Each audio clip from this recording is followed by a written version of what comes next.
Three rings for the Elven Kings, the stranger's new adventure, and Halbrand is back in Mordor. We continue our spoiler-rich adventure exploring the lore behind the finale of Rings of Power Season 1. You are listening to the third of three lore breakdowns. Welcome! In the Lore of the Rings podcast, we wander the world of J.R.R. Tolkien by exploring the foundational epic stories from the deep past of Middle-earth. If you enjoyed Tolkien's books, or maybe Peter Jackson's movies, or perhaps you're excited for Amazon Studios' new series, The Rings of Power, and you want to dive deeper into the rich world of Middle-earth, then listen and subscribe. Magovanyan, fellow wanderers. We left our adventure with Elrond pulling Galadriel out of the dark water and into the light, after Galadriel successfully navigates Sauron's mind games. Galadriel races to Celebrimbor's workshop, while Elrond tries to piece together what has happened to her. In Celebrimbor's workshop, Elrond explains that he pulled Galadriel from the water of the Glanduin. This is a river that is joined by the stream formed at the west gate of Moria, and it is considered the border of the land Eregion, or Hollin, that Celebrimbor now inhabits. Galadriel proposes something like the checks and balances that are in the U.S. Constitution. But I do love the line she gives, quote, "One will always corrupt, two divide," and Celebrimbor finishes, quote, "With three there is balance." Then Galadriel says that the powers are for the elves alone, quote, "untouched by other hands."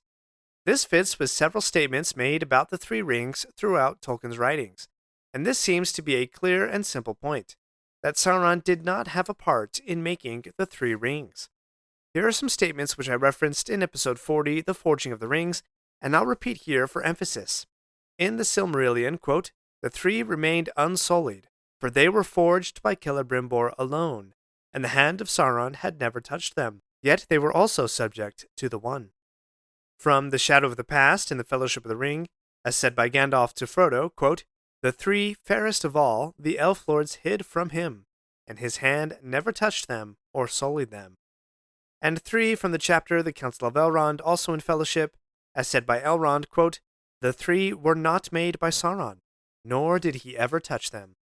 Celebrimbor informs them that the Mithril refuses to be joined with lesser metals, and he needs the highest quality gold and silver, like that of Valinor. Just to refresh your memories, Valinor is the far western land, and is sort of like heaven or paradise for the elves. The Valar dwell there, and that's where Galadriel was born. The only gold and silver from Valinor available is Galadriel's dagger. I mentioned this twice in my previous breakdown, but that dagger is a Rings of Power invention, and Galadriel took it from her brother Finrod after his death. Finrod had that dagger in Valinor, before the elves returned, as told in the Rings of Power prologue. The gold of the dagger represents the golden tree of Valinor, Laurelin, which is described in Tolkien's Silmarillion as having, quote, "leaves of a young green, like the new opened beech. Their edges were of glittering gold. Flowers sung upon her branches in clusters of yellow flame, formed each to a glowing horn that spilled a golden rain upon the ground, and from the blossom of that tree there came forth warmth and a great light." The silver in the dagger represents the silver tree of Valinor, Telperion, described as having, quote, "leaves of dark green, that beneath were as shining silver, and from each of his countless flowers a dew of silver light was ever falling, and the earth beneath was dappled with the shadows of his fluttering leaves." These two trees, while not the first light source for Middle-earth, are certainly the most renowned, the sun and the moon being meager copies of the trees. The light of the trees was captured in the 3 Silmarils which Fëanor, Galadriel's uncle, created.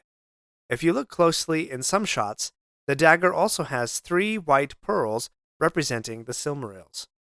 Celebrimbor says, quote, "True creation requires sacrifice." This line, while not specifically a Tolkien line, I think fits in the mythology that Tolkien created. And I really love the symbolic gesture that Galadriel has before her. That dagger not only represents the light of the trees, but for her specifically, it connects Galadriel to her brother Finrod, and the task of fighting against evil with force, specifically hunting down Sauron. If you remember in Rings of Power Episode 1, it was the dagger, and all that it meant to Galadriel, for which she turned back from Valinor and jumped from the ship. That was a mighty choice. And now to sacrifice the dagger in the hopes of creating something new, something more powerful and meaningful than a vengeful quest of physically fighting evil. That is a mightier choice indeed. But before we see what Galadriel chooses, we jump over the Misty Mountains to the east and say goodbye to the Harfoots. The stranger, who I'm happy to report can now speak in full sentences, is resolved to go to Rhûn. He translates the word Istar as wise one or wizard. But don't be hasty. We don't yet know if the stranger is Gandalf. He could be Radagast, or Saruman, or one of the blue wizards who went into the east, or he could be an entirely different character. Now, in Unfinished Tales, we're told that the wizards, quote, first appeared in Middle-earth about the year 1000 of the Third Age, but for long they went about in simple guises. Since Rings of Power is set sometime in the Second Age, it's unclear if the stranger is one of the 5 wizards we will later know in the Third Age. However, there's some wiggle room to play with. Further in Unfinished Tales, quote, of this order of wizards, the number is unknown. But of those that came to the north of Middle-earth, their chiefs were 5. So it's possible that in this gray area, some 1 or more wizards came to Middle-earth and had little interaction with elves or men before the chief 5 wizards came in the Third Age. However, the stranger is intent on going east, and we know that the 2 blue wizards, quote, passed into the east, but they never returned. And whether they remained in the east, pursuing there the purposes for which they were sent, or perished, or as some hold were ensnared by Sauron and became his servants, is not now known. Also, Saruman, when he first came to Middle-earth, traveled into the east before taking up abode at Isengard. But again, that was during the Third Age, thousands of years after the events of the Second Age in Rings of Power. And I love the bit about adventures versus journeys. Journeys are taken alone, but adventures are meant to be shared. Adventure stories are crucial to the human psyche. Tolkien wrote this in his essay on fairy stories. Quote, most good fairy stories are about the adventures of men in the perilous realm or upon its shadowy marches. And this reminds me of the scene in the Hobbit movie where Bilbo is running through the Shire, telling his neighbor, I'm going on an adventure! As Nori and Poppy say their farewells, we're reminded of a big theme of Tolkien, friendship. And it's the hobbits like Frodo and Sam, and Merry and Pippin, who best embody this theme. And perhaps Legolas and Gimli. Never thought I'd die side by side with an elf. How about side by side with a friend? And Nori manages to sneak a Frodo-like line in. Quote, I haven't an inkling which way to go, she says to the stranger. Frodo said, when resolved to take the ring to Mordor, quote, I will take the ring, though I do not know the way. Also, this may be a veiled reference to a writing group called the Inklings. We're like a writing club that Tolkien and C.S. Lewis were a part of, along with various other writers. And just to thicken the theory that the stranger is Gandalf, he smells the air and says, quote, there's a sweet smell on the air this way. When in doubt, Eleanor Brandyfoot, always follow your nose. You probably don't need me to remind you of this, but that's nearly identical to what Gandalf says to Merry while choosing which passage to take in Moria. Quote, the air doesn't smell so foul down here. If in doubt, Meriadoc, always follow your nose. The actual line from the book is, quote, I do not like the feel of the middle way, and I do not like the smell of the left-hand way. There is foul air down there, or I am no guide. The stranger and Nori part ways with the rest of the Harfoots, and that's the last we see of them in Season 1. We're not done yet. If you like this episode, please leave a review and share with your friends. And remember to subscribe if you haven't already. We'll be right back. Do you ever find yourself thinking about who would win in a fight between Goku and Superman?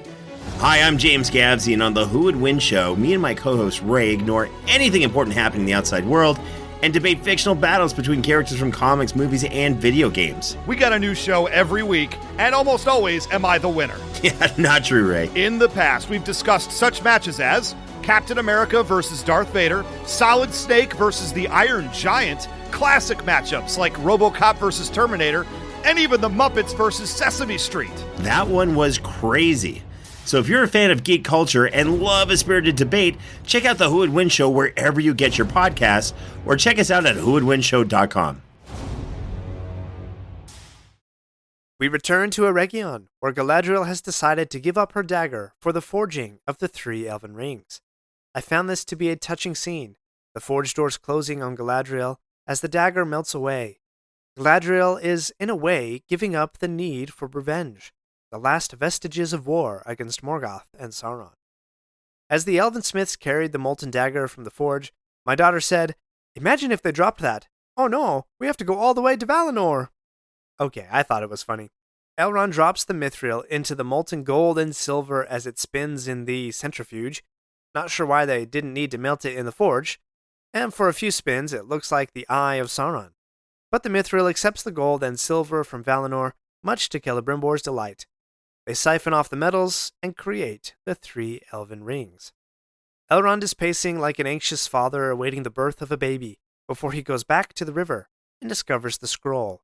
He's starting to piece together that Halbrand was not who he claimed to be. When he returns, the 3 rings are complete.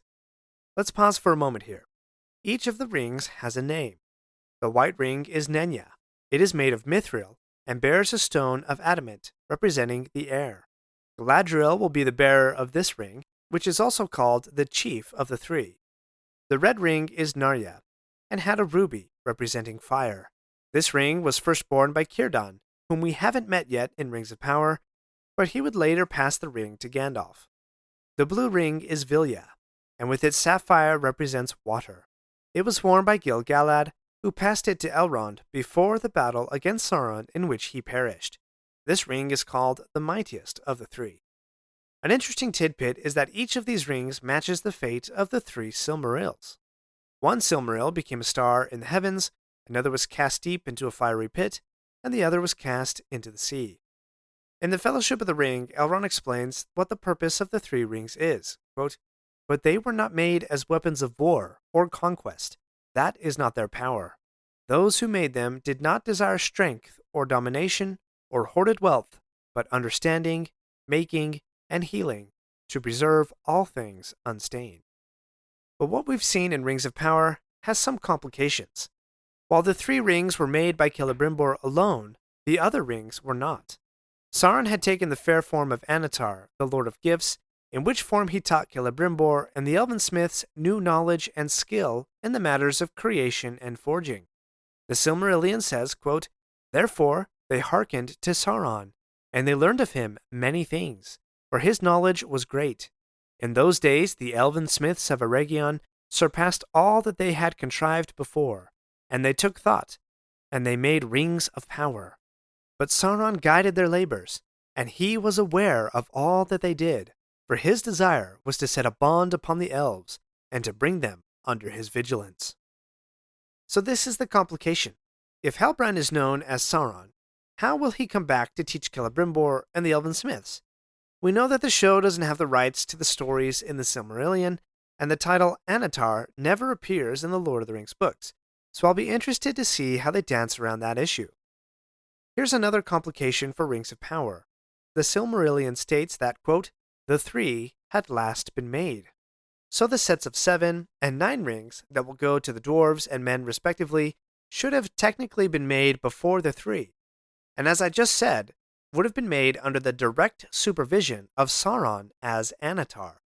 But in the first season of Rings of Power, we have zero indication that the 7 or 9 have even been conceived yet, let alone the many other rings that were made, which Gandalf hints at when he says to Frodo, quote, "In Eregion long ago, many elven rings were made, magic rings, as you call them, and they were, of course, of various kinds, some more potent and some less. The lesser rings were only essays in the craft, before it was full grown, and to the elven smiths they were but trifles, yet still, to my mind, dangerous for mortals. But the great rings, the rings of power, they were perilous." Again, I look forward to the creation of the 7 and 9 rings of power. However, not having the 7 and 9 rings forged yet has led to an interesting theory, and I need to credit a friend of mine for this one. This theory, or prediction rather, was derived after my friend watched the season finale and overheard the ring verse being sung in the closing credits. The ring verse is printed at the beginning of every Lord of the Rings book, and the first 4 lines are this, quote, 3 rings for the Elven Kings under the sky, 7 for the dwarf lords in their halls of stone, 9 for mortal men doomed to die, 1 for the Dark Lord on his dark throne. So the theory is that this first season of Rings of Power was all about the forging of the 3 rings. While Season 2 will portray the 7 rings and the dwarves, the third season will portray the 9 rings and the men, not to mention the rise of the Nazgul, which also happens in the Second Age, and the fourth season will explore Sauron's creation of the One Ring to rule them all, leaving the 5th season for the fall of Numenor and the establishment of Elendil and his sons in Middle-earth. Not a bad prediction, in my estimation. Well, that's all the lore that I have for you today. I hope you've enjoyed wandering through the Rings of Power season finale with me. Here are my final thoughts on Rings of Power Season 1 as a whole. I am thrilled out of my mind to have more of Middle-earth being explored in a compelling, visual, storytelling form like Rings of Power. I am blown away by the visuals. I love exploring every nook and cranny of Middle-earth, from the cellars of hobbit holes to the peaks of the Misty Mountains and beyond. So to see Lindon, Eregion, Khazad-dûm, Numenor, Mordor, Rhûn, and all the other places draws me in. I just wish we could explore more than just the individual sets we've seen in some of the places. The writing and dialogue has been mostly mediocre, with spots of brightness like the star that Sam sees in the skies for just a moment when the clouds of Mordor part, and even more moments of just really bad writing. I really hope they step up their writing in future seasons. I am still not convinced that the showrunners understand J.R.R. Tolkien, his work, and his philosophies that are embodied in his tales. So many sources have said things like, the showrunners are the biggest fans, they know Tolkien better than anyone, they had Tolkien scholars on set, etc., etc., etc. And I have seen elements of that come through. But lore inconsistencies and downright fundamental flaws have left me unconvinced, which is saying something, because I really want to trust them. I really support this show. I'll give it the credit I feel it deserves and call out the flaws from my perspective. I really admire the showrunner's bravery. To step into the world of Middle-earth and adapt it to the screen is a near impossible task. I am rooting for Patrick McKay and J.D. Payne to pull this off. I suppose I feel a bit like Elrond when he told Galadriel in the season finale, quote, "You're making that promise very difficult to keep." Here are my 2 favorite components of Rings of Power. The twisted reflection of Galadriel and Sauron in the water, and the song This Wandering Day, which Poppy sang in a previous episode. I find that song so powerful, and I actually broke down the lore behind it in episode 43. Now, I would be remiss not to mention the last scene of the Rings of Power Season 1 finale. The 3 rings dissolve to what seems like black before we realize that we're looking at the eye of Sauron, as he, in Halbrand form, looks upon Mount Doom in Mordor. The Dark Lord has come to his land. I mentioned the Ringverse earlier, and the credits roll with these words chiming in our ears, so I end this lore breakdown by quoting that poem in full. Quote, 3 rings for the Elven Kings under the sky, 7 for the dwarf lords in their halls of stone, 9 for mortal men doomed to die, 1 for the Dark Lord on his dark throne. In the land of Mordor, where the shadows lie, 1 ring to rule them all, 1 to find them, 1 ring to bring them all, and in the darkness bind them, in the land of Mordor, where the shadows lie.